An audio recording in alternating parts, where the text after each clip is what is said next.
소개받은 이덕주 목사입니다. 그동안 양화진은 여러 번 왔지만 이렇게 또 오랜만에 이렇게 특별한 의미를 가진 모임에 부족한 저를 불러주셔서 참으로 감사를 드립니다. 양화진에 대해서는 아마 저보다도 여러분들이 더 잘 아실 거예요. 수없이 또 여기를 섬겨오시고 또 이 100주년 기념교회가 담당해야 할 가장 중요한 사역 중에 하나가 이 양화진에 묻히신 우리 선교사님들의 그 묘역을 잘 관리하는, 또 지금까지 이렇게 잘 해오셨고, 또 작년에 100만 명이 넘는 순례객, 물론 이제 우리 100주년 기념교회 이전에도 또 있었겠지만 어쨌든 100주년 기념교회가 묘지기로 사명을 받은 후에 100만 명이라고 하는 진짜 참 굉장한 인물들이, 많은 사람들이 여기를 다녀갔습니다. 어쨌든 저희들이 하고 있는 이 사역이 얼마나 중요한지 그걸 다시 한번 점검해보는, 그리고 우리가 하고 있는 일이 앞으로 또 어떻게 더 발전되어 나가야 할 것인가, 이런 책임감 또 사명감, 그것 때문에 우리 이런 역사 강좌가 개설된 줄로 믿습니다. 오늘 제가 여러분에게 드리려고 하는 이야기는 우리 양화진을 아시는 분들은 대부분 다 아시는 그런 내용들입니다. 그렇기 때문에 제가 유인물로 강의 내용을 정리를 했습니다만 대부분 다 아시는 내용들이고요. 다만 2년 전에 제 몸담고 있는 한국기독교 역사연구소에서 내한 선교사 사전이라고 하는 좀 방대한 사전을 편찬한 것이 있습니다. 한국교회가 선교사들에게 많은 빚을 졌다, 이런 말을 많이 하는데, 그동안 한국 땅을 밟은 선교사님들이 도대체 몇 명이고 그분들이 어떤 사역을 했는지, 그런 것을 좀 종합적으로 정리한 그런 기회가 없었습니다. 다행히 10년 전에 100주년 기념교회에서 저희 연구소에 연구 용역비를 대주셔서 저희 연구소가 그때부터 한국에 왔던 선교사님들, 그 가족들에 대한 자료를 정리하고 또 연구하고, 그래서 그걸 사전 형태로 저희들이 냈습니다. 대략 한 3,000명 정도의 선교사 가족이 한국을 찾아온 것으로 저희들이 확인을 할 수가 있었습니다. 그 중에 이제 우리 양화진 여기 묘역에 묻히신 분들이 한 150명에서 한 200명, 그런 수준으로 선교사 가족들이 묻혀 있는 걸로 정리가 됐습니다.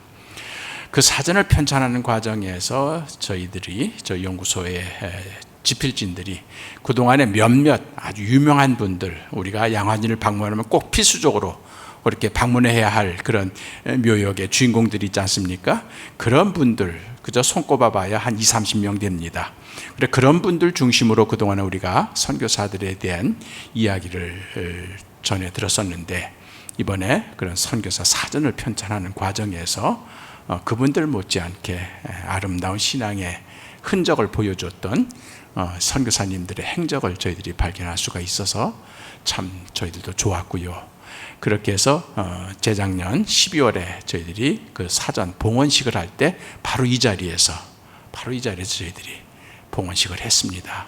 왜냐하면 저희들이 그 사전을 편찬하는 가장 중요한 이유는 좀 180년 전에 이미 이 땅을 찾았던 그런 선교사님들의 그 가족들, 그런 그 후손들, 그분들의 진 빚, 이걸 한국교회가 당연히 갚아야 되는 그런 빚을 이제 우리가 뒤늦게나마 이런 사전으로 편찬해냈습니다 해서 마치 우리가 여기 묻히신 선교사님들에게 봉헌하는 그런 예배를 드렸습니다. 그래서 오늘 강의 내용 중에 좀 그런 이야기, 이번에 새로 사전 편찬을 하면서 제가 감동받았던, 그리고 여기 묻혀있는 선교사님들의 어떤 분들인가 하는 그런 걸 사전 편찬 과정에서 좀 새롭게 깨달은 것들을 여러분과 함께 나누는 그런 것에 초점을 좀 맞춰서 강의를 진행해 볼까 합니다. 전체 강의 내용은 이제 6단락으로 되어 있는데요. 첫 번째 단락, 그러면 양화진, 도대체 여기는 양화진은 어떤 데인가? 양화진은 한강에 이 상류로 거슬러 올라가는, 그래서 인천을 떠난 배가 이게 한강으로 거슬러 올라가서 이제 고려 시대 때는 이제 서울이 남경이라 그랬죠. 그리고 이 한강을 열수라 그랬습니다. 그때 이제 고려의 왕족들이 휴가를 얻어서 특히 이제 호랑이 사냥을 하기 위해서 이 남경을 많이 찾았습니다.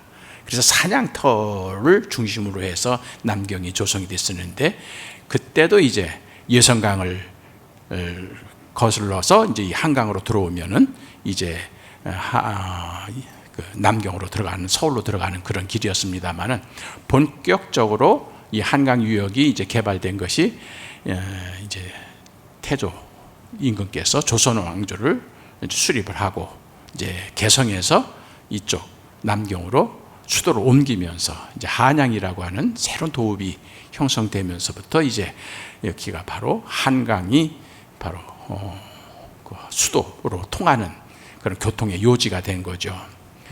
큰 나루가 여러 개가 있었습니다. 뭐 5개 혹은 3대 나루, 5대 나루 그랬는데, 제일 북쪽에 있는 게 이제 송파나루죠. 거기는 이제 남한강, 북한강 쪽에서 이 내륙에서 생산된 물자들이, 그래서 이제 송파나루를 통해서 오게 되고요. 그 다음에 이제 뭐 한강나루, 용산나루, 그 다음에 서강나루, 마포나루, 그리고 이제 양화나루가 됩니다. 그래서 양화나루는 한강을 거슬러 올라오는 배가 처음으로 상륙하는 데가 바로 양화나루입니다. 그렇기 때문에 큰 배, 그러니까 새우젓과 같이 저 서해안을 통해서 남해안에서 온 큰 물자들은 한강나루, 그 다음에 용산나루, 주로 거기서 짐을 부리지만, 이 양화나루에서는 주로 이제 사람들이 많이 내리는 곳으로 알려져 있습니다. 그래서 이제 여기서 내려가지고 와우산을 거쳐서 이제 대연고개, 그 다음에 아연고개, 그래서 이제 서서문이나 서대문으로 이렇게 한양으로 들어가는 그런 길목인 거죠. 그렇기 때문에 이 양화나루는 조선시대 이미 태조 때부터 이 물류의 중심이 되는 거죠. 그렇게 해서 작은 서해안을 통해서 들어왔던 모든 물자들이 이제 한강을 거슬러 서울로 들어갈 때 바로 이제 제일 처음에 배를 부리는 곳이 바로 양화나루였다. 그래서 이제 물류의 중심이 되는 거죠. 이건 이제 경제의 중심이 된다는 얘기입니다. 그러다 보니까 여기에는 이제 상점들이 많았고 창고들도 있고 거기서 일하는 사람들, 그러니까 당연히 거기는 이제 술집도 많았고, 근데 술집이 많으면 또 도둑놈들도 많은 거고, 하여튼 그런 곳이 된 거죠. 그래서 여기를 옛날 분들은 인우지지, 소위 사람의 목구멍과 같은, 그러니까 서울로 통하는 이 콧구멍, 목구멍과 같은 지역이 바로 여기다. 그렇게 이제 많이 표현을 했습니다.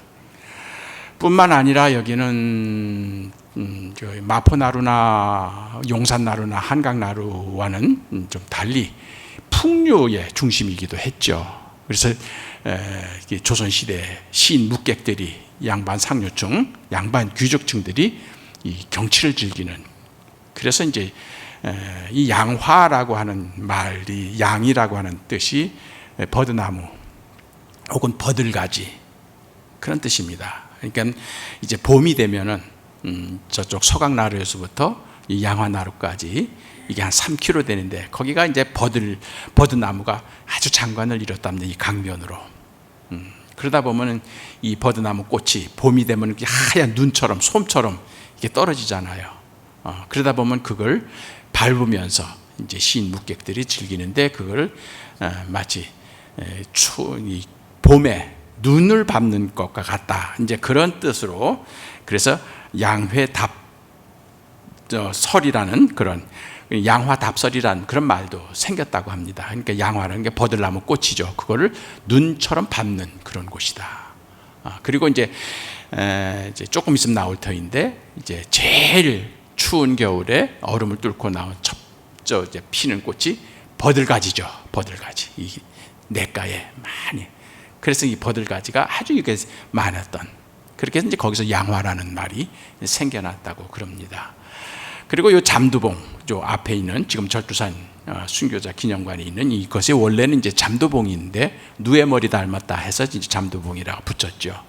거기도 참 경치가 좋았다고 그럽니다. 그래서 이제 그 잠두봉에서 이 한강 일대를 다 내다보면서, 그래서 이때 조선 중기에 이미 거기에 정자가 있어가지고 거기 소나무 숲이 울창했고 또 느티나무 고목까지 있어가지고 이제 시인 묵객들이 거기서 시도 짓고 풍류를 즐기는 그래서 이 잠두봉과 양화나루가 아주 대표적인, 그래서 풍류를 즐기고 물류가 왔다 갔다 하는 그런 곳이었다.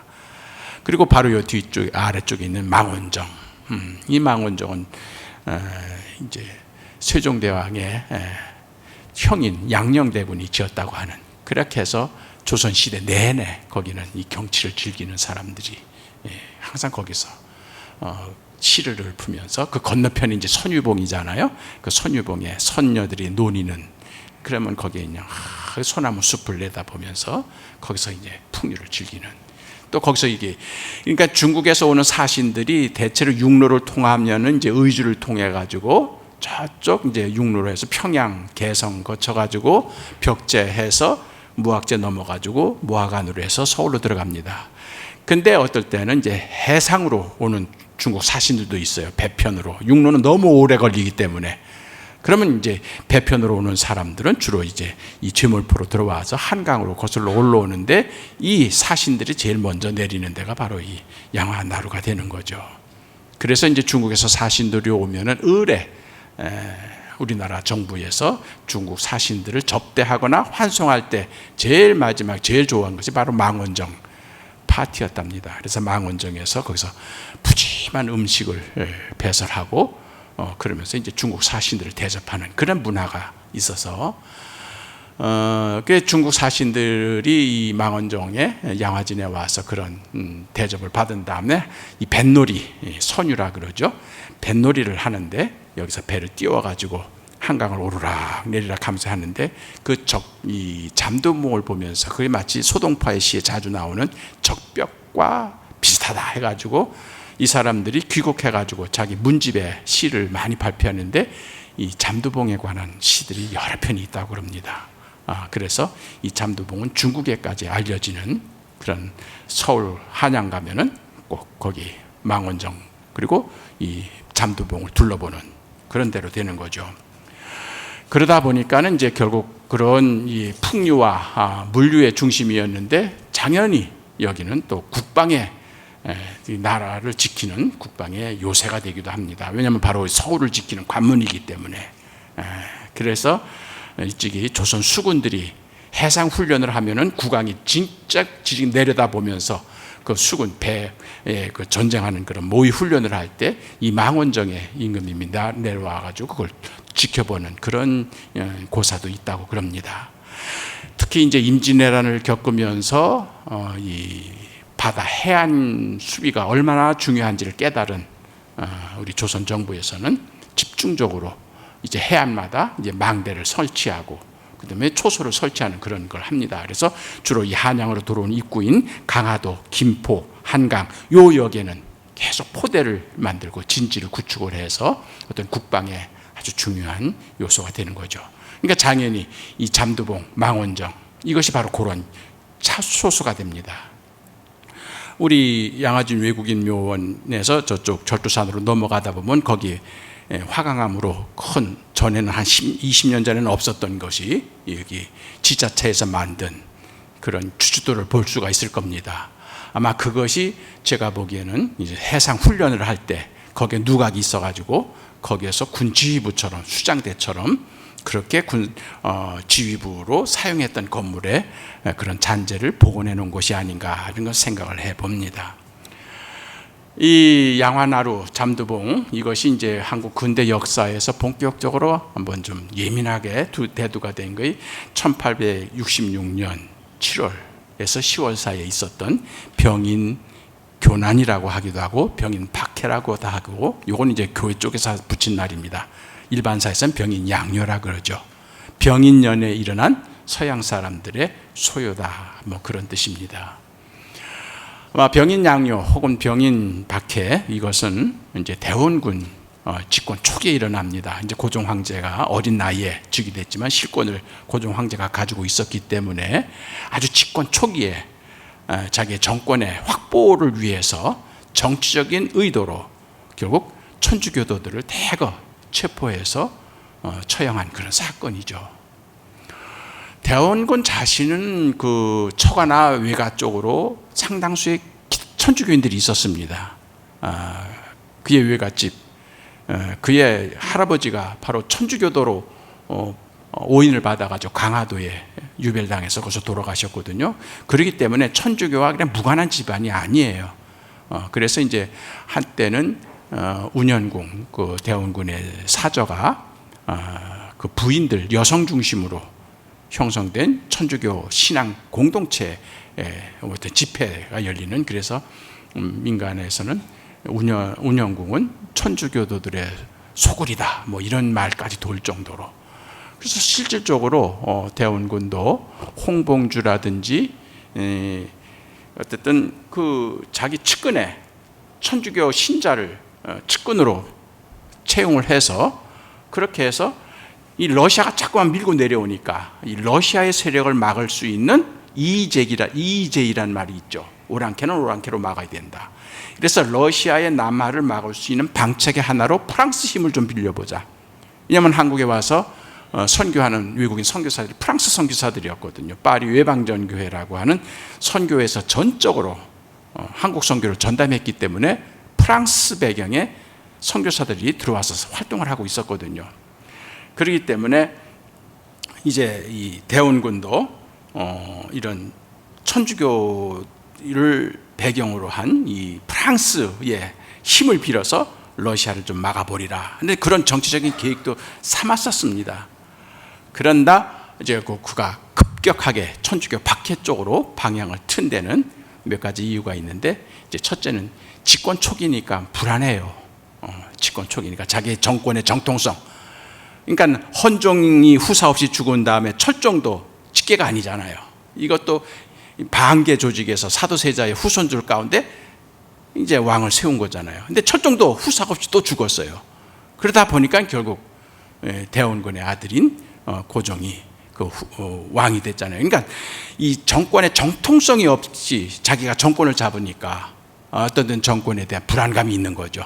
그래 그 정권이 불안한 그런 상황에서 자기의 정권의 정통성을 확보하는 방법 중에 하나가 백성들의 모든 관심을 어떤 정치적인 이슈에다 몰입시켜 가지고 큰 하나 사건을 터뜨립니다.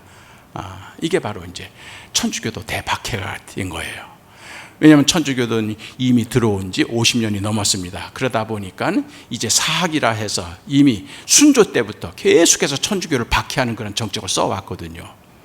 그러다 보니까 성경에서 이야기하는 스케이프고트, 희생양처럼 천주교도들이 그런 정치적인 희생양이 되는 경우가 많았던 거예요. 더군다나 대원군이 집권하는 과정에서 안동김씨 세력을 물리치고 풍양조씨 세력을 도움을 받아가지고 집권을 했거든요.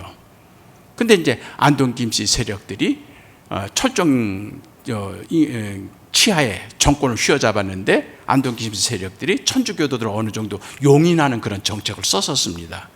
그래서 그때는 시파가 정권을 잡고 있었기 때문에. 그러다가 이제 풍양조씨, 아주 보수적인 세력입니다. 풍양조씨 세력이 안동김씨 세력을 척결하기 위해서 대원군과 손잡은 거거든요. 그러다 보니까 대원군으로서도 이제 자기 정권의 안정을 위해서는 이제 풍양조씨 그 세력의 요구사항을 들어야 되는 거야. 그러다 보니까 이제 벽파가 되는 겁니다, 이 사람들이. 그렇게 해서 결국 천주교를 박해하는 그런 노선을 취하게 되고, 또 마침 그때 이제 중국에서 아편전쟁 뒤끝에 막 서구 세력들이 막 몰려오니까 그때 이제 중국에서 활동하고 있었던 프랑스 선교사들에 대한 박해, 추방령을 내립니다. 그래서 이제 중국이 결국 천주교들을 박해하는 그런 정책으로 전환이 되니까 거기에 영향을 받아서 대원군도 결국 천주교 박해를 통해서 자기의 정치적인 입지를 확보하려고 하는 그런 입장을 취하게 됩니다. 근데 공교롭게도 이제 그때 이제 박해를 이제 3월부터 시작을 하는데요. 1866년 3월부터 시작을 하는데, 처음에는 이제 그 서울 중심으로 해서 소규모 박해가 시작이 돼요. 그러다 보니까 점점 지방으로 확대되다 보니까 이제 산골에서 숨어 있었던 천주교들을 다 색출해서 이게 박해를 체포하기 시작을 하는데, 그때 리델이라는 프랑스 신부가 탈출합니다. 조선 천주교인들의 도움을 받아가지고. 그래서 북경으로 가가지고 그 사실을 북경 주교에게, 또 북경에 있는 프랑스 공사관에게 알려요. 지금 조선에서 이런 천주교도들이 박해를 받고 있다. 그리고 프랑스인 신부 4명이 처형당했다. 이런 사실을 알립니다. 그러니까 자국민이 결국 재판도 받지 않고 처형당했다는 소식을 듣고 북경의 공사가 마침 그때 로즈 제독이 북경의 함대를 이끌고 와 있었는데 프랑스 함대에게 조선을 한번 탐색해봐라, 좀 항의를 해라, 그런 얘기죠. 그렇게 해서 7월 달에 배 3척을 보냅니다. 그래서 3척이 영종도 앞바다에 도착을 해요. 그 중에 2척이 이제 이 탐사, 본격적인 전쟁을 위해서, 이 3척은 본격적인 전쟁을 위해서 온 건 아닙니다.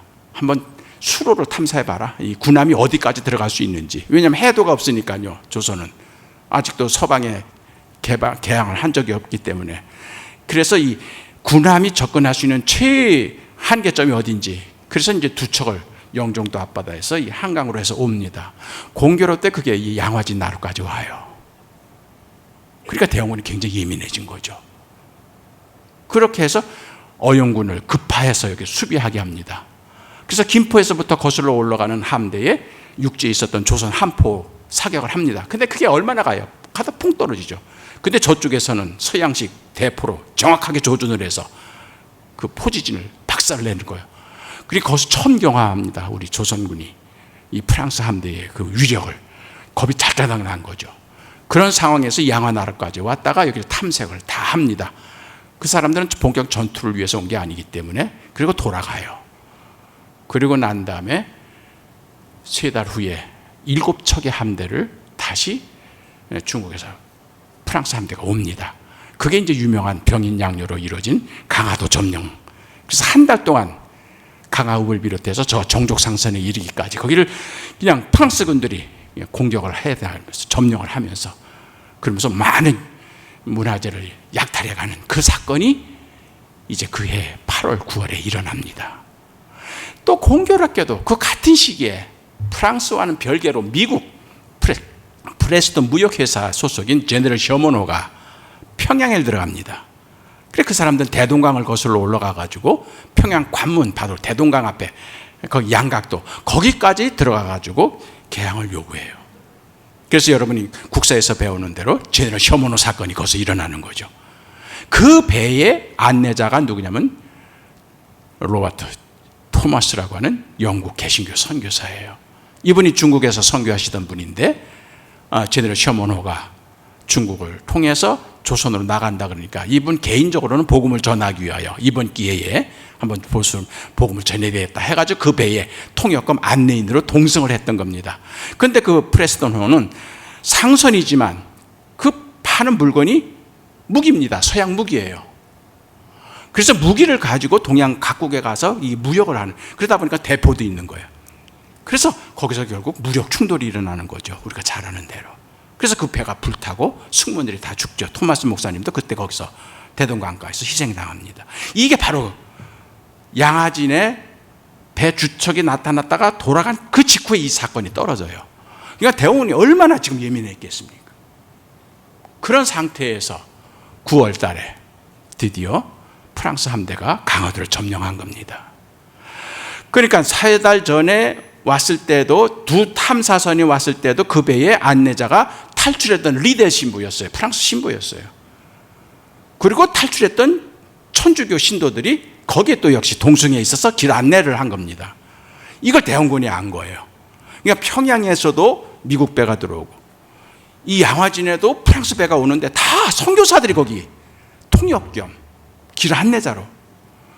그리고 강화도에서 한 달 동안 이 프랑스군이 강화 전 지역을 돌면서 하는데 숨어 있었던 천주교인들이 거기 접촉을 합니다. 프랑스 군인들과. 그러면서 밖의 상황을 보고해요.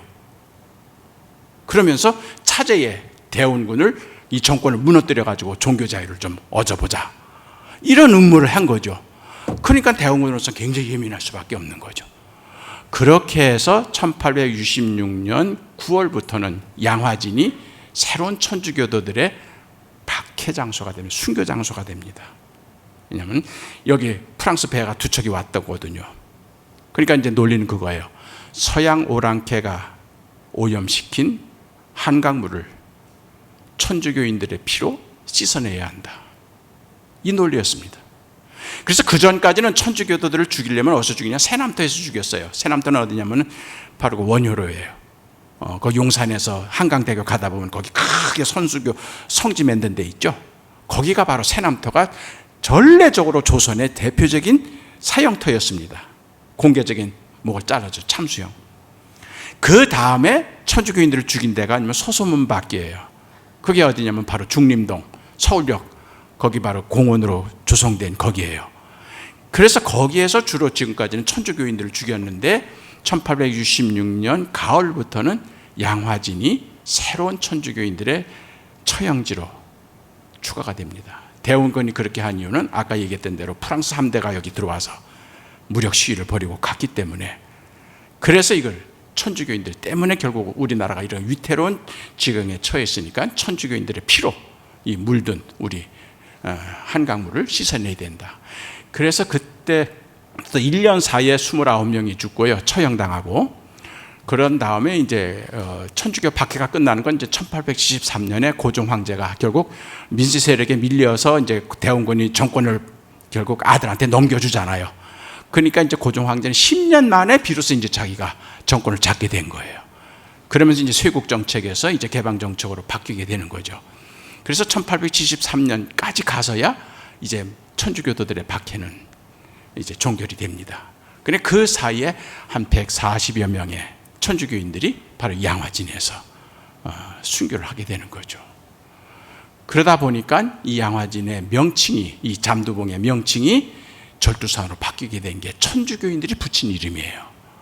천주교인들이 목 잘려 죽었다. 그래 뭐 이설에는 그 잠두봉 꼭대기, 지금 순교자 기념관이 있는데 거기서 탁 잘라가지고 한강에 탁 떨었다는, 그거는 사실은 아니고요. 나루토에서 죽였습니다.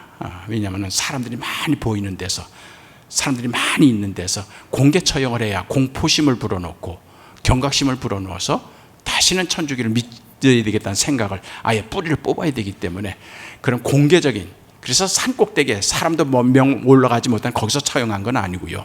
어쨌든 이 나루토에서 지금 그러니까 우리 양화진 선교묘역하고 저쪽 순교자 기념관의 그 사이에 당산철교 지금 지나가고 있는 바로 그 아래, 거기가 이제 주로 천주교인들이 처형당한 그 장소가 되겠죠.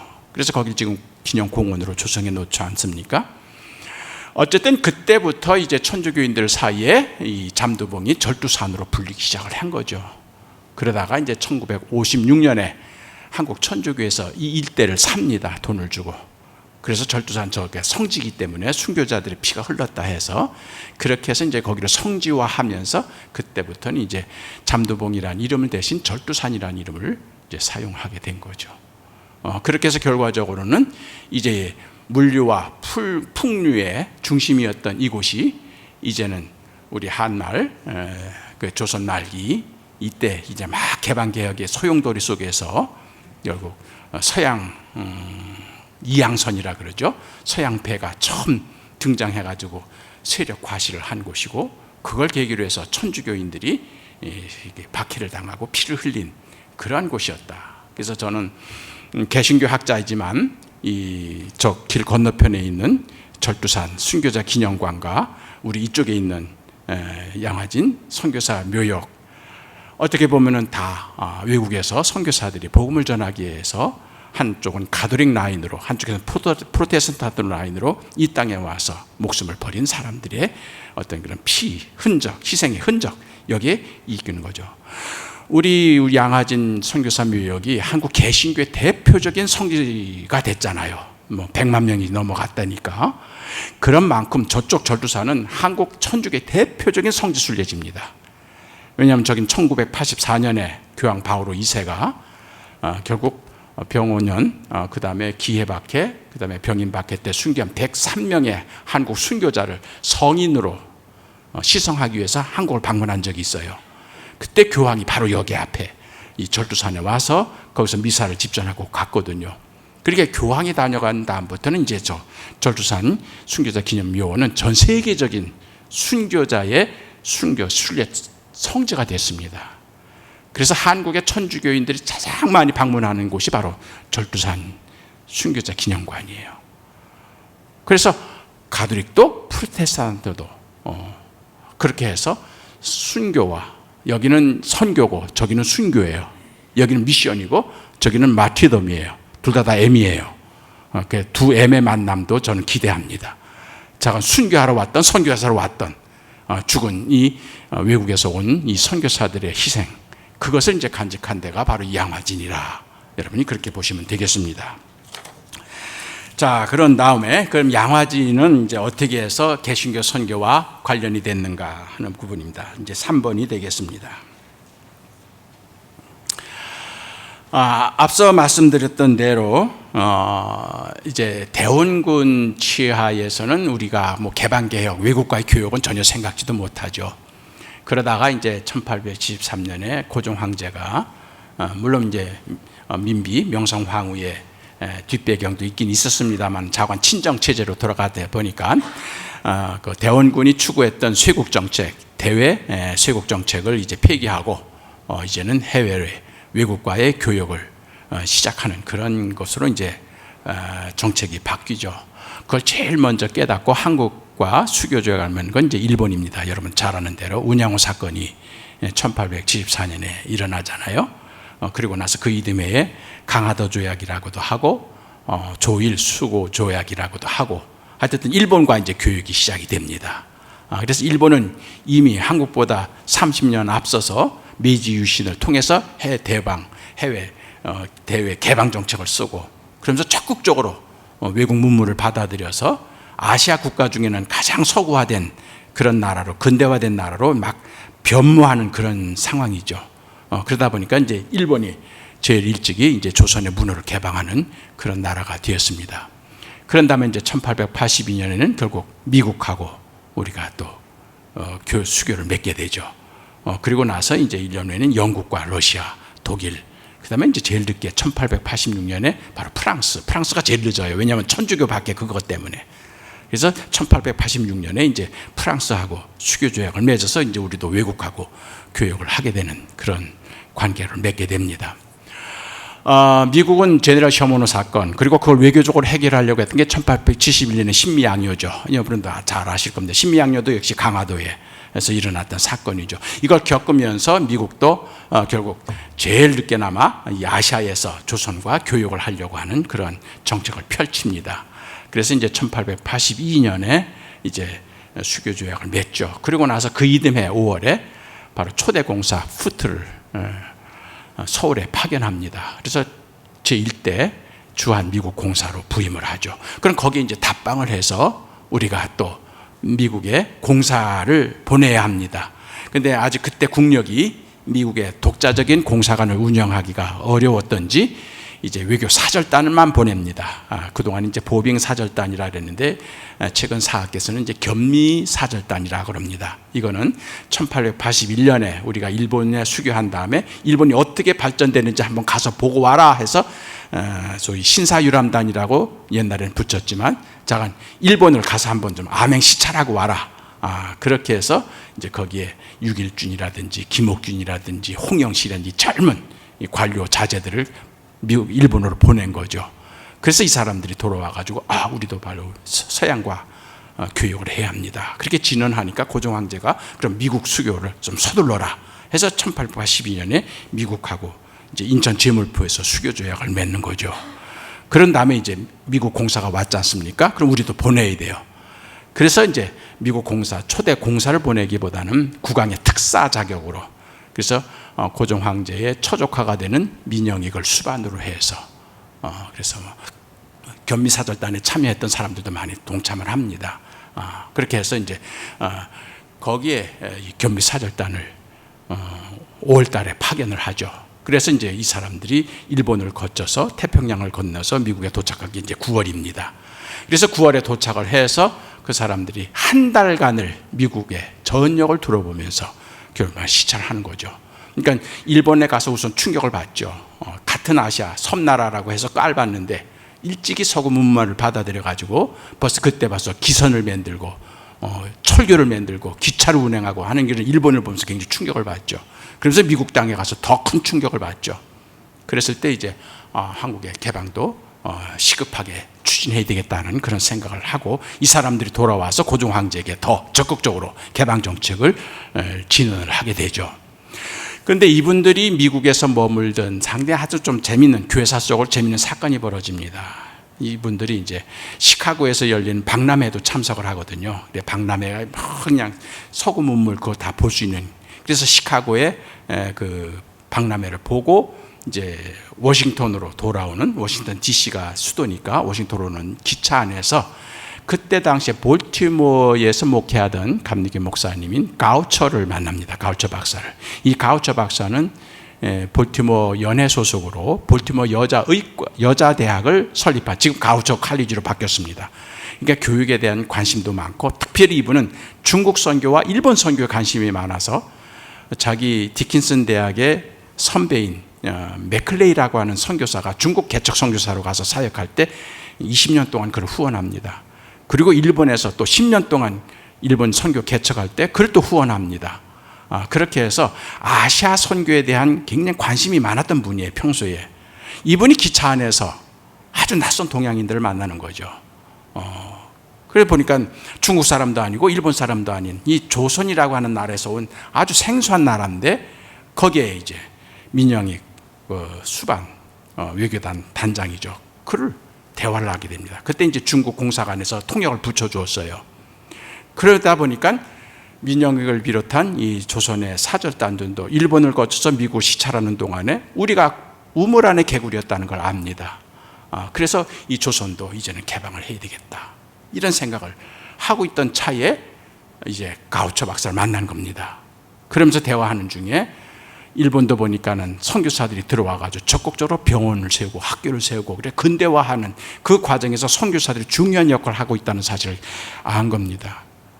그리고 가우처 박사도 특히 그 가우처 대학, 그게 이제 볼티모어 여자의과 대학이에요. 여자 대학을 설립한 분이에요. 그렇게 하면서 학교도 세워지고 병원도 세워지고, 일본의 그 동경의 유명한 청산학원 아오야마 가쿠인, 그것도 가우처 박사의 후원금으로 맥클레이가 설립을 한 거예요. 그러다 보니까 가우처 박사하고 대화가 코드가 맞은 겁니다. 그래서 만약에 우리가 선교사 보내서 학교하고 병원 세워주면 당신 나라에서 받아들이겠느냐? 적극적으로 환영한다. 나도 국왕에게 가서 그렇게 진언하겠다. 그렇게 해서 가우처 박사가 그러면은 중국과 일본을 거쳐서 조선이란 나라도 이제 선교사가 들어갈 수 있는 가능성이 있구나.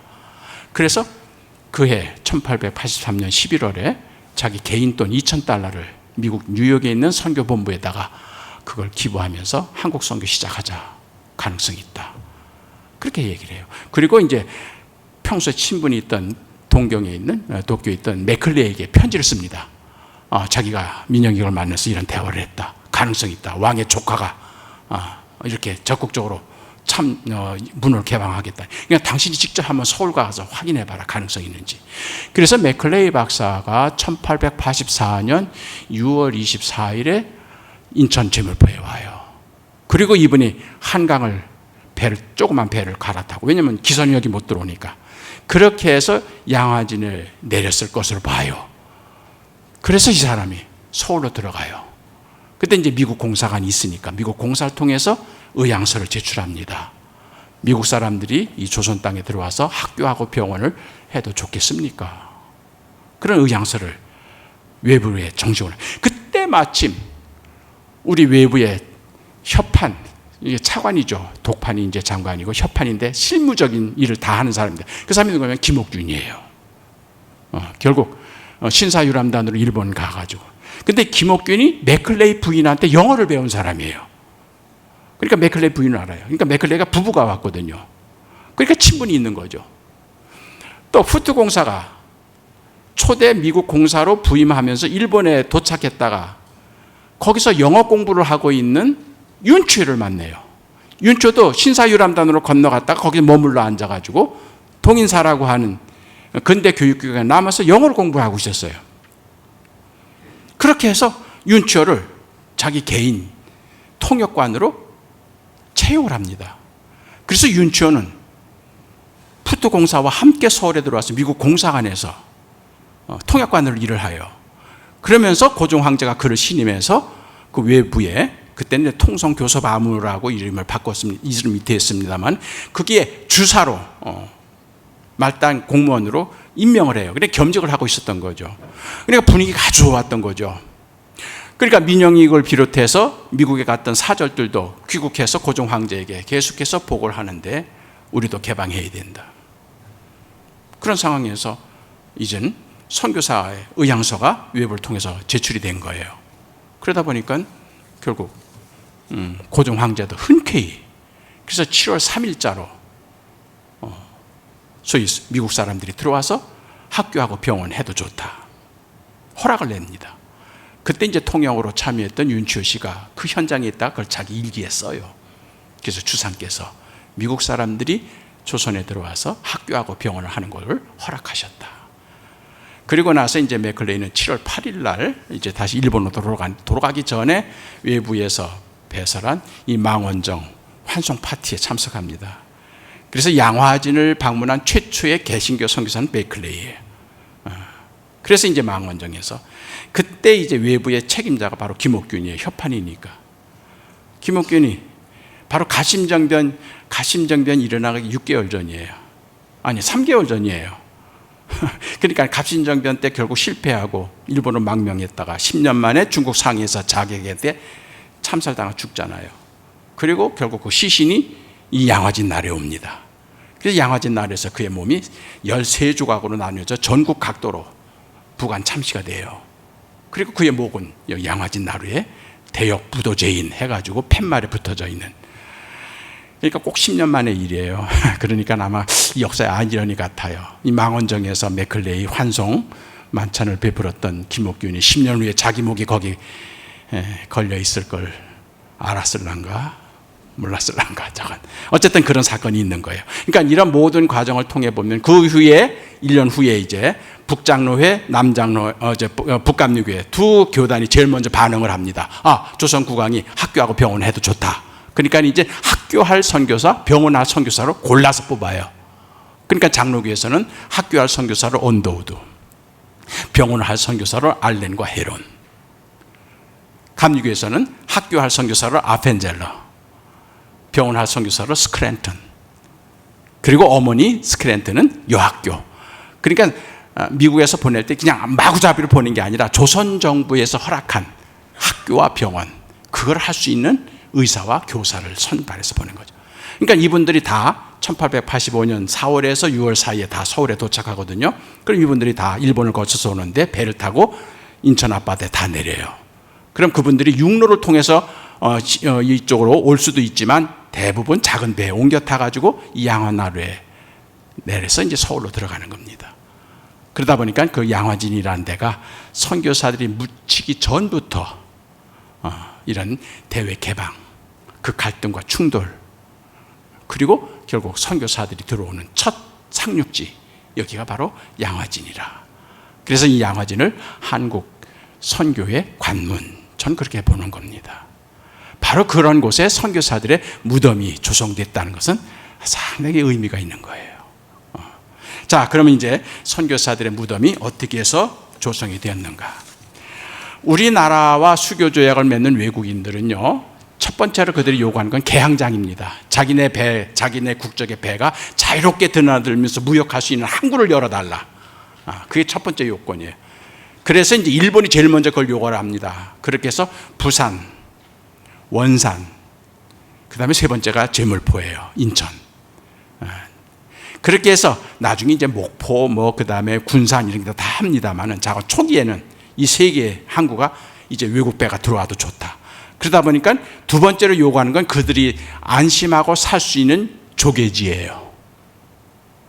와서 거주할 수 있는.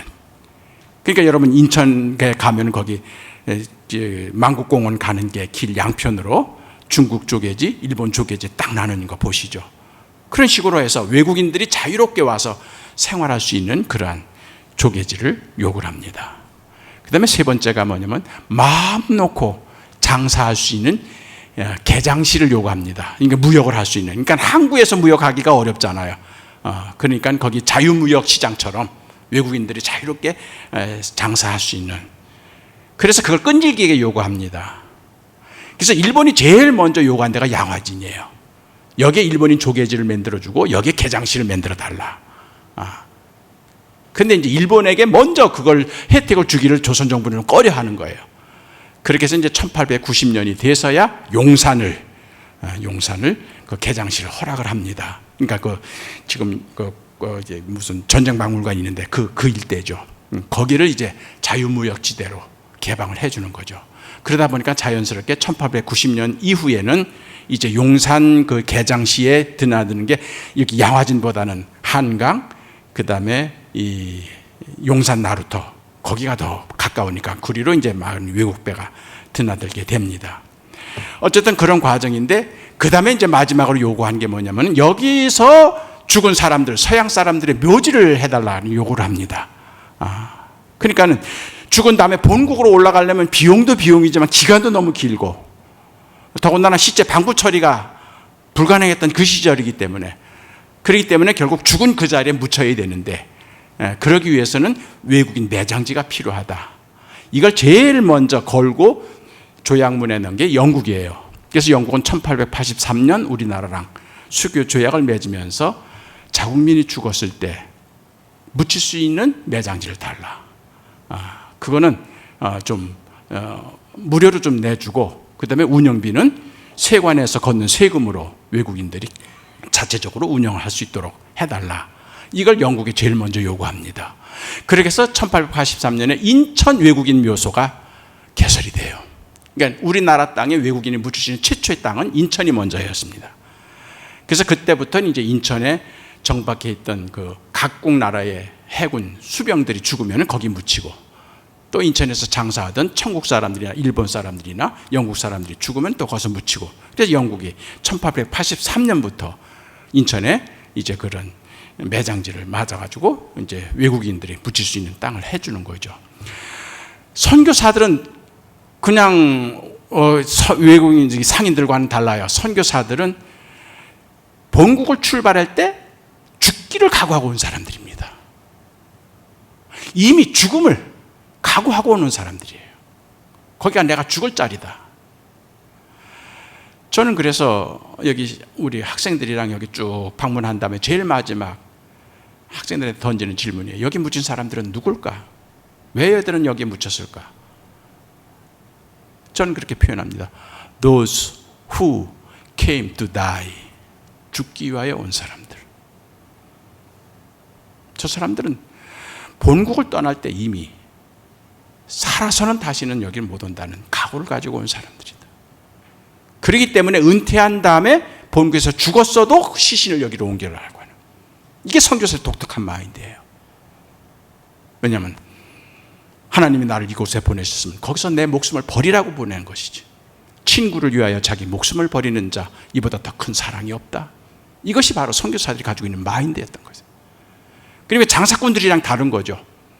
그렇기 때문에 선교사들은 이제 여기 와서 선교 활동을 하면서 죽은 다음에 묻힐 그 매장지가 아주 중요한 의미를 갖게 되는 거죠. 이걸 천주교 쪽에서 제일 먼저 캐치합니다. 그래서 1886년에 프랑스 정부가 우리나라와 수교조약을 맺을 때 아주 구체적으로 사남터, 지금 새남터입니다. 거기에 1만여 평을 자기네 매장지로 달라고 요구를 해요. 조선 정부에게. 86년에. 근데 이건 너무 도성과 가깝다는 이유로 조선 정부에서 허락을 안 합니다. 승인을 안 해요. 그렇게 해서 결국은 선교사들이 안심하고 묻힐 수 있는 땅을 확보할 수 있는 그런 기회가 1886년, 그 전에 서울에서 2명이 죽은 경우가 있어요. 다 인천에 가서 묻혔어요. 인천까지. 그러니까 얼마나 멀지 모르겠어요. 그러니까 서울 가까운 곳에 묻혀야 되겠다. 그런 니드가 있었던 거죠. 그거를 충족시켜 준 것이 바로 헤렌의 죽음입니다. 헤론은 1885년 결국 5월 달에 우리나라에 선교사를 파송돼서 그의 가을에 들어옵니다. 그리고 알렌이 하던 제중원을 맡아가지고 바로 사역을 시작하죠. 그 얼마나 헌신적으로 고종 황제 수시로 궁 안에 들어가서 왕족들을 치료합니다. 그래서 고종 황제로부터 통정대부, 가선대부, 종 3품벼슬을 받아요. 그래서 나라에서 인정하는 그런 시의의 자격을 갖게 된 거죠. 그러다가 여러분 잘 아는 대로 1890년 7월에 결국 병에 감염이 되죠. 원래 건강이 나빠서 국왕이 자기 여름별장인 남한산성에 가서 쉬라고 합니다. 그래서 한 달간 요양하고 가까스로 돌아왔는데 또 30리 바깥에 전폐병 환자가 있다는 소식을 듣고 무리해서 그 말을 타고 갔다가 그 사람 진료하다가 그 병에 결국 감염이 돼서 그래서 숨을 거두죠. 7월 26일 날 숨을 거두는데 이미 간호하고 있던 이 언더우드나 마펠과 같은 동료 선교사들이 이 가망이 없는 걸 알아요. 헤론이 회복 못한다. 그래서 그때부터 조선 정부의 통상 교섭 암무, 외부에 매장지 달라. 서울 가까운 곳에 헤론 못 산다. 오래 못 산다. 매장이다. 요구를 합니다. 그러니까 헤론이 죽은 다음에 교섭이 시작된 게 아니에요. 헤론 죽기 이틀 전부터 조선 정부하고 계속 요청을 합니다. 그러다 보니까는 더군다나 고종 황제가 신임했던 종삼품벼슬을 가진 이 헤론이 죽는 그 죽음이기 때문에 조선 정부로서도 무시할 수가 없었던 거죠. 그때부터 이제 묘지를 확보하기 위하여. 그래서 처음에 이제 장로교 선교사들이 제시한 데가 남대문 바깥, 거기 남산자락 어디예요? 소위 말하면 지금 남대문 교회에 있는 그 어간, 거기 언덕배기, 거기를 달라 그랬어요. 그러니까 너무 이건 성하고 가까워요. 세남터도 안 줬는데. 그래서 조선 정부에서 제안했는데 시흥 오류동 쪽입니다. 가능한 한. 왜냐하면 조선의 풍습은 묘소는 가능한 멀어야 돼요. 귀신의 장난이 있기 때문에. 더군다나 서양 귀신이 얼마나 또 독세. 그러니까 가능한 한 멀리 떨어져야 돼요. 처갓집하고 묘소는 멀어야 되잖아. 그렇게 해서 멀리 제시하는데 선교사들이 가보니까 이건 아니야 도대체. 서양 선교사들의 생각은요, 살던 데 묻혀야 되고 출석하던 교회 바깥마당에 묻히는 게 치상이야. 성전 안에 지하에 묻히면 그건 최고고. 이게 조선의 문화랑 다른 거예요. 그러니까 조선 정부는 가능한 멀리 떨어진 데를 가라고 하는데 선교사들은 가능한 한 헤론이 사역했던 정동과 가까운 데서 해달라. 그때가 제일 뜨거운 여름철 아닙니까? 7월 말이. 그러니까 시체 부패가 얼마나 빨라요. 냄새가 지독한 거죠. 그때 방부 시설이 뭐가 있습니까? 냉동고가 있습니까? 그러니까 시급하게 그들은 하루 만에 그냥 매장을 할 수밖에 없는 그런 상황이에요. 그래서 죽은 다음에 결국 26일 죽었는데 매장지가 결정이 안 된 거죠. 그렇게 해서 결국은 그 이튿날, 그날 주일입니다. 이튿날 결국 오후에 장례식을 치르고, 그때 북장로회 선교부가 어디 있었냐면은 지금 예원중학교, 정동의 예원중학교에서부터 MBC, 옛날 MBC 방송이 있었던데, 그 다음에 중화기독교 있는데 그 일대가 다 북장로회 선교 컴파운드였어요. 거기 초가집들이 많았습니다. 그러니까 그 언덕배기 한 곳을, 이게 선교부 재산이니까, 선교부 터니까 그 안에 이제 무덤을 쓰려고 그랬어요. 난리가 난 겁니다. 서울 사람들이 와가지고 어떻게 서양 사람의 서양 오랑캐 무덤을 서울 도성 안에 하느냐고 그냥 얼마나 흥분해가지고. 그래서 결국 무덤을 못 파요. 그래서 그냥 장례 예배만 드렸습니다. 그래서 할 수 없이 선교사들이, 그러면 헤론이 살던 집, 그 부지 안에, 바로 그 부지가 지금은 미국 공사관 부지로 흡수가 돼 버렸습니다만은 예원 중학교 바로 뒷 언덕입니다. 거기에다가 이제 가매장이라도 하려고 땅을 팔아야 했는데, 어떤 조선 사람도 서양 사람 집에 와서 땅 파는 걸 싫어하는 거예요. 서양 귀신 옮을까봐. 그 땅도 못 팠어요. 그래가지고 결국은 전혀 해결되지 않은 상태에서 결국 7월 27일 선교사들끼리만 모여서 이제 영절 예배만 드렸습니다. 시체는 그냥 방 안에 두고. 근데 그날 밤 외부 독판이 사람을 보내서 마땅한 장소가 나왔다. 내일 아침 가보자. 이게 7월 28일입니다. 그래서 그들이 제시한 데가 바로 여기예요. 바로 여기에. 그래 여기에 2,700평 이 언덕 일대. 여기가 원래는 이제 저쪽 그 광흥창 그 동네에 살던 어떤 양반이 소유하고 있었던 땅인데, 그걸 정부에서 주선을 해가지고 여기를 매입하도록, 여기서 묻도록. 그래서 7월 28일 오전에 언도도 그 마펫 선교사 대표들이 여기 와서 언덕을 봅니다. 좋죠. 한강 내려다 보이죠. 야트막한 언덕에 얼마나 좋아요. 바로 여기다. 그래서 그날 오후에 바로 안장 예배를 드린 거예요. 그래서 헤론은 2번 장례식을 치른 거예요. 그래서 결국 여기가 양화진 선교묘역이 된 거죠. 그 이후에 여기 묻힌 사람들이 어떤 사람들이고 어떤 주인공들인지는 아마 여러분들 잘 아실 겁니다.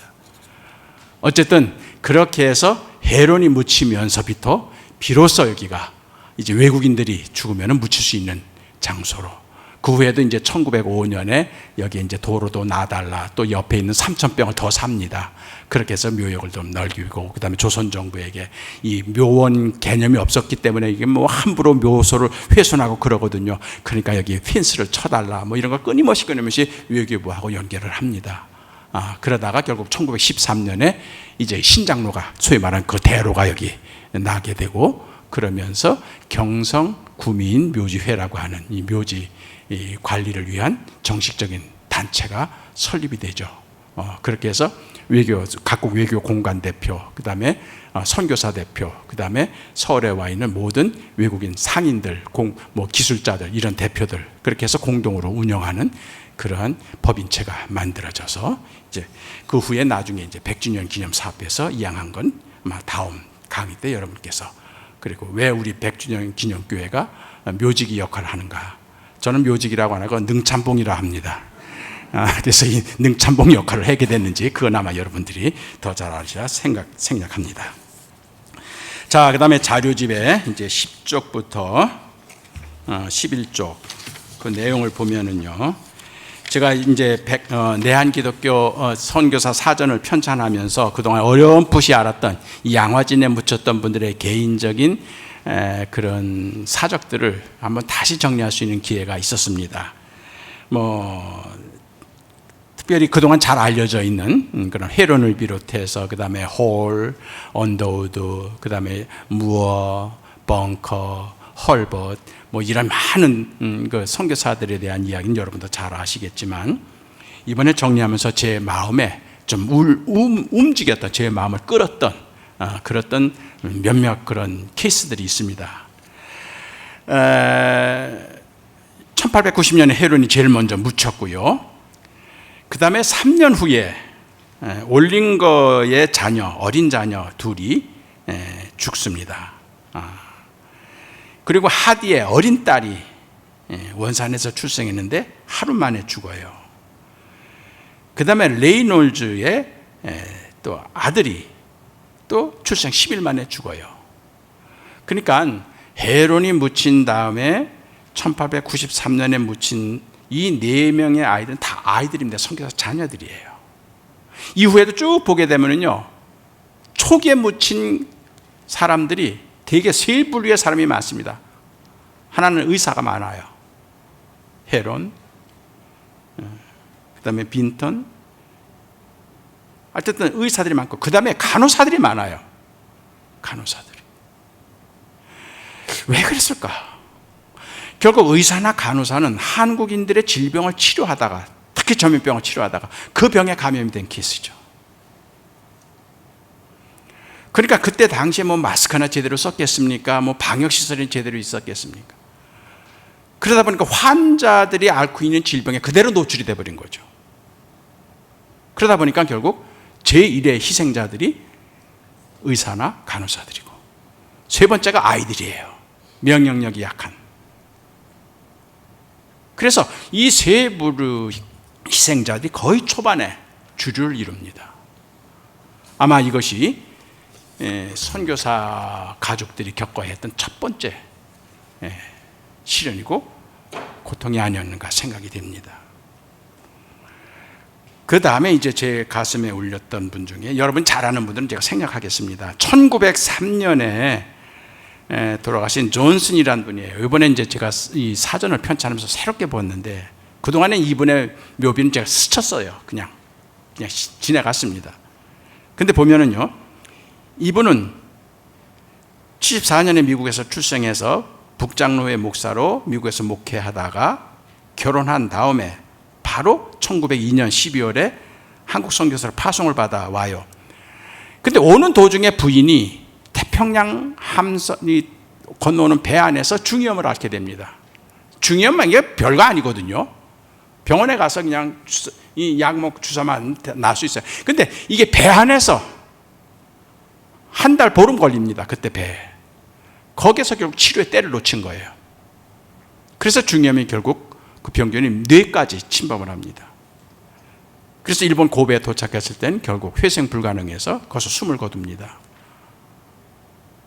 그래서 존슨 부인이 일본 고베에 있는 외국인 묘소에 안장이 돼요. 자, 그러니 이 30대는 이 나이에 부인을 잃었어요. 얼마나 충격이 컸겠습니까? 그러니까 거기서 내가 이걸 조선에 계속 가야 되나? 아니면은 내가 미국으로 돌아가야 되나? 고민이 됐을 겁니다. 근데 결국 그는 서울에 오기로 결심을 합니다.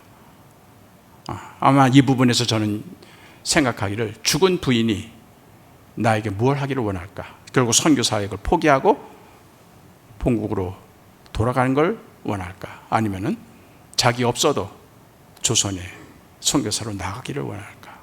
아마 이 부분에서는 조선으로 나가서 선교를 하는 걸로.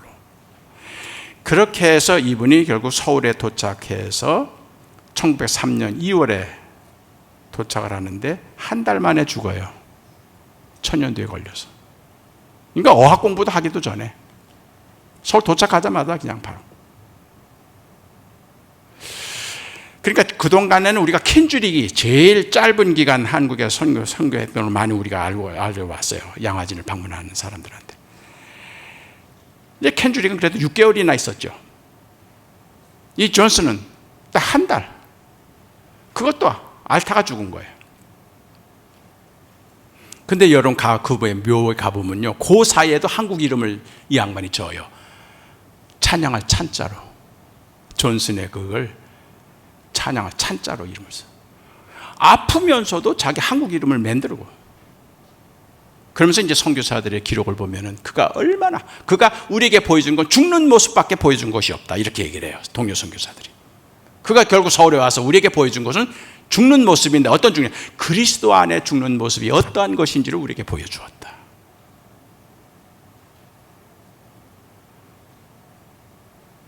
그렇게 해서 선교사들이 굉장히 감동을 받습니다. 그래서 선교사들이 모금해가지고 굉장히 큰 비석을 세워요. 그때 당시로서는. 그래서 그의 한국 이름 찬자를 한문으로 써서 새겨 넣습니다. 그래서 저는 존슨, 이 사람은 결국 한국에 나이 30에 그리고 오다가 부인 일본에 묻고 자기는 여기 와서 한 달 만에 죽고 자식은 없죠, 물론. 그 다음에 이제 1905년에 죽은 마슈전이라, 이분은 그동안에 이제 양화진에 묻혔던 건데 거의 안 알려진 분인데, 이분은 제가 로버트 하디에 대한 책을 쓰면서 발견을 했습니다. 이분은 윤치호의 부인이에요. 윤치호가 미국 유학을 갔다가 중국 상해, 그가 자기 모교인 중서서원에서 교수로 있었는데, 그때 중국 상해에서 중국인 여인을 만나서 중국인 여인과 결혼을 합니다. 그게 마슈전이에요. 그래서 그 부인을 데리고 1895년에 한국으로 돌아와요. 이때 마슈전은 윤초의 부인이 자격이 아니라 중국 교회가 보낸 선교사 자격으로 와요. 그렇게 해서 서양 선교사가 접근할 수 없는 조선 부인들을, 중국 부인이기 때문에 쉽게 접근을 해서, 그래서 한국인 선교에 이분이 깊이 관여합니다. 물론 자식도 3남매를 낳죠. 그래서 결국 원산에서 죽는데, 자궁의 임신으로 죽는데, 윤치의 일기를 보면은 해방될 때까지 수시로 자기의 양화진에 있는 자기의 무덤, 자기 엔젤이라고 표현해요. 영어로 쓴 일기에 보면 마이 엔젤, 마수전이에요. 오늘 다녀왔다. 수시로 여기로 와요. 그래, 그동안에 마수전에 묘가 어딘가. 근데 이번에 이제 제가 하디 책을 쓰면서 이게 지금 하디의 두 딸에 묻혀 있는 그 옆에 묘비가 없는 빈 공터가 있습니다. 저는 거기를 이제 마슈전의 묘소로 저는 추정을 해요. 확실한 건 이제 파보면 알겠지. 거기에 뭐가 묘지석이 있는지. 그렇게 해서 중국인으로서 여기에 묻혀 있는, 그렇지, 1호가 되는 것이죠. 그 다음에 건너뛰어서, 나머지는 다 유명한 분들이니까 건너뛰고요. 그 다음에 1920년대를 가보면은요, 1920년에 가서 보면은 실베스터 남매, 그 다음에 리차드 에이커홈, 그 다음에 뭐 많이 죽어요. 그런데 특히 여기서 앞에 나오는 실베스터, 리차드, 에이콤, 요 세 사람들은 뭐냐면 서대문에 있었던 구세군 서울 후생학원이라고, 영어로는 이제 에이커홈이라 그러는데, 이게 뭐냐면 고아원이에요. 거기에 전염병이 돈 거예요. 거기에. 그러다 보니까 이 전염병이 확 쓸어버린 거예요. 그때 선교사 자녀들이 거기에 같이 생활하다가 그 병에 걸려 죽습니다. 그리고 그걸 간호했던 리차드는 그때 이도식 구세군 사관이었는데, 이분도 거기 감염돼서 죽어요. 그래서 이때 집중적으로 아마 서울에 이 콜레라가 창궐이 됐었는데, 그때 이제 이 병에 감염이 돼서 이렇게 어린아이들이 많이 죽습니다. 마지막으로는 이제 27년에 루이스라고 하는 선교사만 제가 한번 소개를 해보겠습니다. 27년에 엘라 루이스라고 하는 분인데요. 우리가 그동안에 로제타 홀에 대해서는 많이 얘기를 했어요. 근데 홀 패밀리가 거기에 6명이나 묻혀 있잖아요. 그래서 회는 3대에 걸친 조선 사랑 해가지고 홀 가족을 많이 했는데, 이 엘라 루이스는 간호사였습니다. 그래서 이 사람은 로제타 홀이 한국 선교사로 나오기로 결심을 하고, 뉴욕에 있는 디커니스 홈 선교사 훈련원에서 1년 동안 선교사 훈련을 받을 때 그 기숙사 사감이었어요, 루이스가. 그러면서 둘이 사귀게 된 겁니다, 루이스하고 홀 부인이. 그때는 이제 셔우드죠, 결혼 전이니까. 그러니까 한 사람은 의사고 한 사람은 간호사죠. 그래서 둘이 친구가 됐어요. 그러면서 이제 셔우드가 먼저 한국에 나오면서, 나는 당신과 언젠가는 조선에서 같이 의료 사역을 했으면 좋겠다. 나는 의사고 당신은 간호사니까. 아마 그런 희망상을 얘기했나 봐요. 그걸 루이스가 받아들인 겁니다. 그래서 루이스가 1890년에, 그러니까 홀보다 2년 후죠, 한국에 선교사로 나와요. 그래서 정식 간호사 자격증을 가진, 그래서 보구여관에 간호부장으로 근무를 시작을 합니다. 그리고 나중에는 이제 동대문 부인병원에서도 근무를 하죠. 그러다가 1906년에 이제 독립선교사가 되어서 창신동에 고아원을 설립을 해요, 여자 고아원을.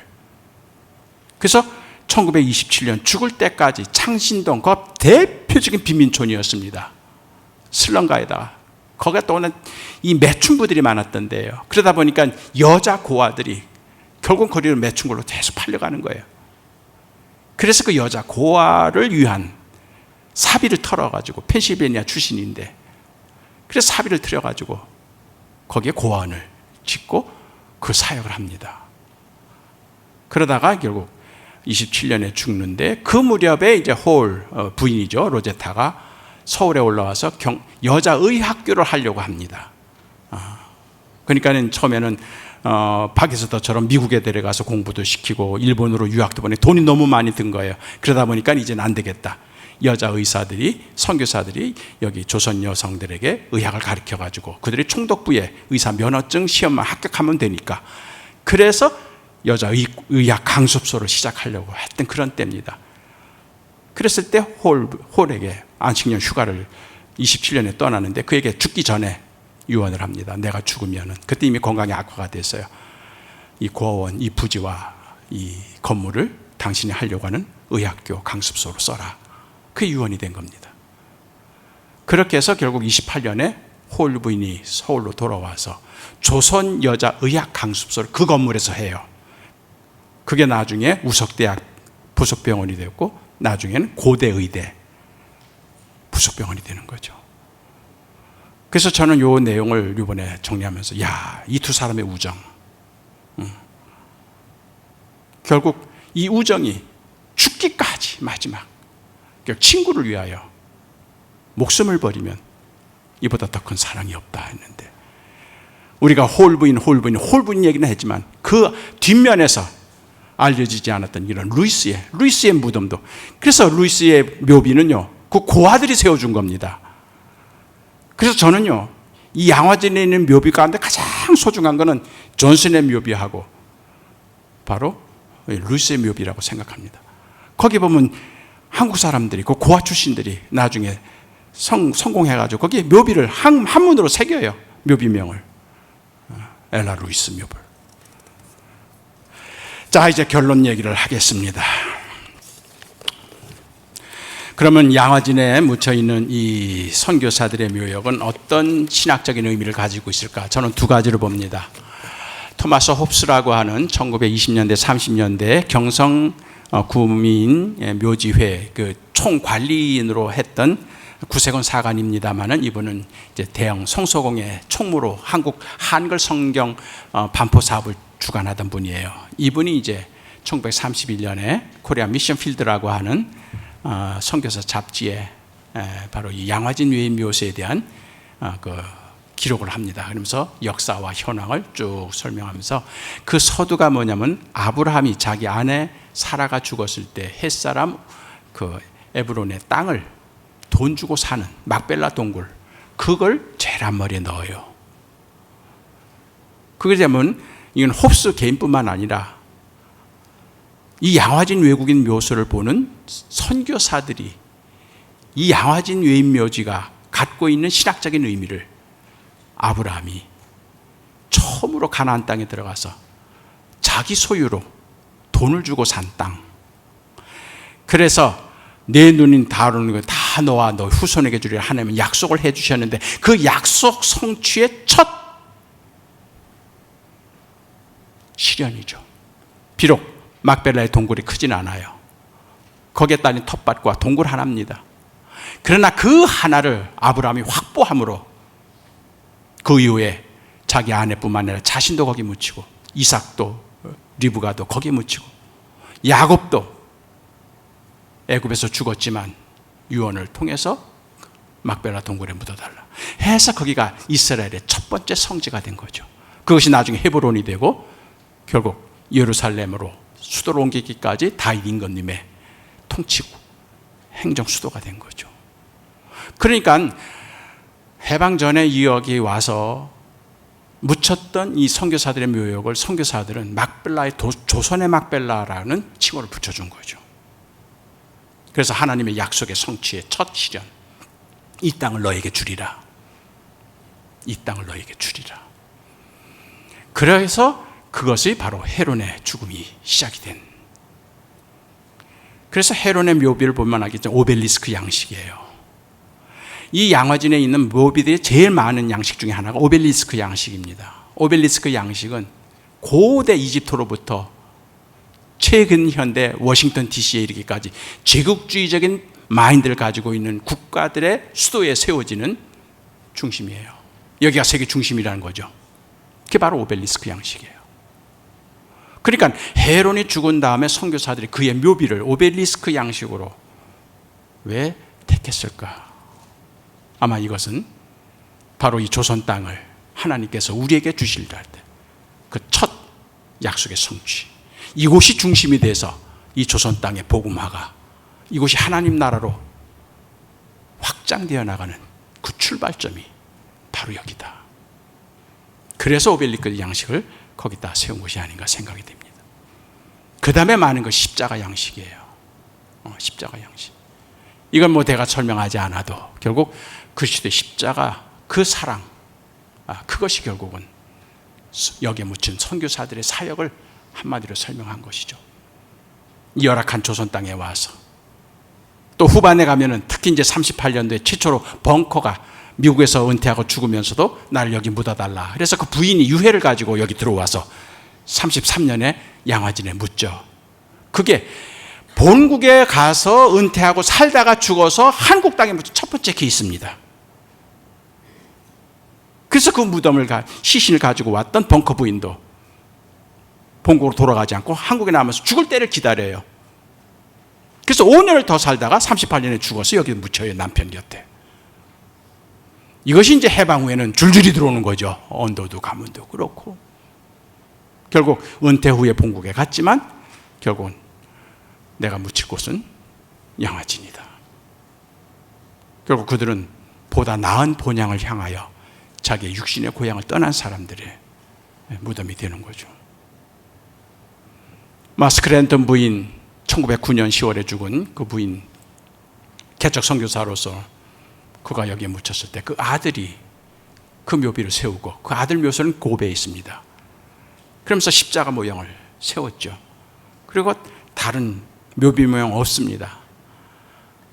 헬라 말로 EAS, 영어로 읽으면 IHS 같은데 영어 항해나 누구 앞에서 IHS를 읽지 마시기 바랍니다. 이건 무식하다는 증거입니다. 예수수의 약어예요. 예수의 약어입니다. 예수란 말입니다. 그게 왜 아들은 45세 아니 55세 아들 내외를 설득해서 한국 땅에 선교사로 왔고 노년에 편안하게 여생을 즐길 수 있는데도 한국 땅에 와서 개척 선교사의 어려운 과정을 거치고 결국 풍토병에 걸려서 미국에 가서 요양을 하다가 가까스로 병에 회복이 되니까 이미 70세가 넘어서 은퇴한 후의 나이지만 굳이 아직도 건강이 완전치 못한 채 한국 땅을 다시 돌아가자고 아들을 설득했을까? 그가 그의 아들과 주변에 있는 모든 사람들 만류하는 그들에게 한 말은 오직 하나죠. 조선이 내가 묻힐 땅이 외다. 조선 외에는 내가 묻힐 땅이 없소이다. 결국 그래서 아들이 그 어머니를 모시고 여기 와서 도착해서 5년 동안 투병생활을 하고 결국 여기서 죽죠. 그렇게 해서 어머니의 묘소를 조성한 다음에 다른 묘비명이야 성구구조를 뭐 그런 거 다 생략하고 ES 결국 내 어머니의 일생은 예수 그걸로만 설명이 가능하다. 그래서 저는 여기에 묻힌 사람들은 호모 예수스 저는 그렇게 표현합니다. 예수의 사람. 그러니까 여기를 방문하는 모든 사람들도 그거를 알기를 원하는 거죠. 예수의 사람. 감사합니다.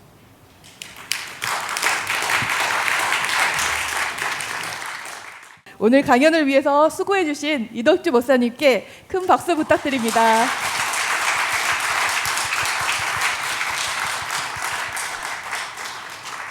네, 다음 주 이 시간에는 100주년 기념교회 대외협력팀장으로 계신 정철길 장로님께서 왜 100주년 기념교회가 세워졌을까라는 주제로 강연을 해주시겠습니다. 여러분들의 지속적인 관심과 참여 바랍니다. 그럼 이것으로 2024 제12회 양화진 역사강좌 첫 번째 시간 왜 양화진에 외국인 선교사 묘원이 생겼나 한국기독교역사연구소 이사장이신 이덕주 목사님의 강연을 마치도록 하겠습니다. 다음 주에 꼭 또 다시 뵙겠습니다. 안녕히 돌아가십시오.